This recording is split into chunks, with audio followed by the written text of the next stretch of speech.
Hey there, and welcome. If you're an educator here in Texas, you've probably seen the amazing potential of AI in the classroom. But let's be honest, you've also felt that frustration when it just falls flat. Well, today, we're going to fix that. We're going to show you exactly how to take control and become the architect of your own AI-powered teaching materials. So here's our game plan for today. We're going to start with that all-too-common problem of AI guesswork, and then introduce a really powerful solution, the P.A.R.T.S framework. We'll break down what I like to call the 5 building codes for creating perfect prompts, walk through a simple workflow, and then most importantly, show you how this all adds up to getting your valuable time back. All right, let's dive right in by tackling a feeling I know many of us have had. You have this fantastic idea, you turn to an AI for a little help, and what you get back is, well, it's just not quite right, is it? Yeah, we've all been there, for sure. But here's the thing. It's probably not the AI's fault. See, we're giving it a vague idea when what it really needs is a detailed blueprint. And when you do that, the AI has absolutely no choice but to guess. And this image just nails the difference, doesn't it? A vague prompt like, hey, write a quiz, forces the AI to make stuff up, what we call hallucinations, and you get bland generic content. But a precise blueprint? That, my friends, gets you exactly what you need pretty much every single time. Let's make this super concrete. The difference between just saying, write a quiz, and giving a detailed instruction that's aligned with our Texas Essential Knowledge and Skills, or TEKS, is just night and day. One is basically a wish, the other is a professional directive. That's the real difference between just being a user and being an architect. And these vague prompts aren't just inefficient, they're genuinely risky. They lead to those AI hallucinations, really generic content, and just endless, soul-crushing rounds of edits and fact-checking. They are a time suck, and it's time we just don't have. But there is a solution, and it's a professional discipline that can absolutely transform you from being a passive user into a master architect of your own AI-generated content. It's called prompt engineering. And you know what? It's really the new literacy for us educators. It's all about strategically designing your prompts to get exactly what you want from an AI without all the headaches and the risks. And to help us get really good at this new literacy, we have a simple but incredibly powerful tool. It's called the P.A.R.T.S framework. So let's break down the 5 building codes of this framework.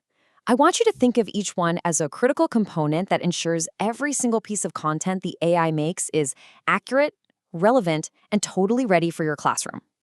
Okay, this table gives us the whole P.A.R.T.S strategy in one quick look.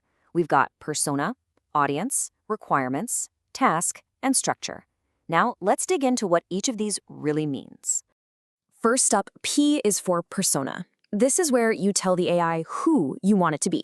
You're not just talking to a random machine, you're commissioning an expert. So by saying, act as a master Texas 5th grade science educator, you instantly unlock a specific vocabulary and, frankly, some deep teaching expertise. Next, A is for audience. Oh, this is so critical for differentiation. Is this for your AP students, or is it for 3rd graders who are English language learners? When you define your audience, you're guiding the AI to adjust everything, the complexity, the vocabulary, the tone, to be just right for your students. R stands for requirements. And listen, this might be the most important part of the whole framework. This is where you set the non-negotiable rules of the road. And the most powerful technique here is something called source grounding. By telling the AI to only use a trusted document you provide, like a text PDF, you basically eliminate the risk of hallucinations. You're telling your contractor, use these approved materials, not random stuff you find on the internet. Then we have T for task. This is your action word, your verb. You have to be super specific here. Don't just talk about something. Tell the AI exactly what to do. Are you asking it to draft, to synthesize, or to create? A clear, actionable verb is what gets you a useful, functional output. And finally, S is for structure. How do you want this information delivered? Do you want it as a 5E lesson plan, a rubric, maybe a 2-column table for vocabulary? Defining the structure means the output is immediately useful, which saves you all that time cutting, pasting, and reformatting. It's ready to go. So now that we have the P.A.R.T.S building codes, let's talk about the 4-step workflow you'll actually use to construct your prompts and manage your projects from start to finish. It's a pretty simple 4-step process. First, you decompose your task. break it down. Second, you recognize the patterns. What can be automated? Third, you design your P.A.R.T.S. prompt. And fourth, and this is a big one, you always inspect the result. And let's be crystal clear about this. That final step, inspection, is absolutely non-negotiable. This is the human-in-the-loop principle. You, the educator, are the final filter. The AI is the contractor, sure, but you are the architect and the inspector. You have to verify every single output for safety, for accuracy, for bias, and of course, for text alignment. Okay, let's bring this all home now. I want to talk about why mastering this framework is so much more than just learning another tech trick. This is a fundamental shift in strategy for us.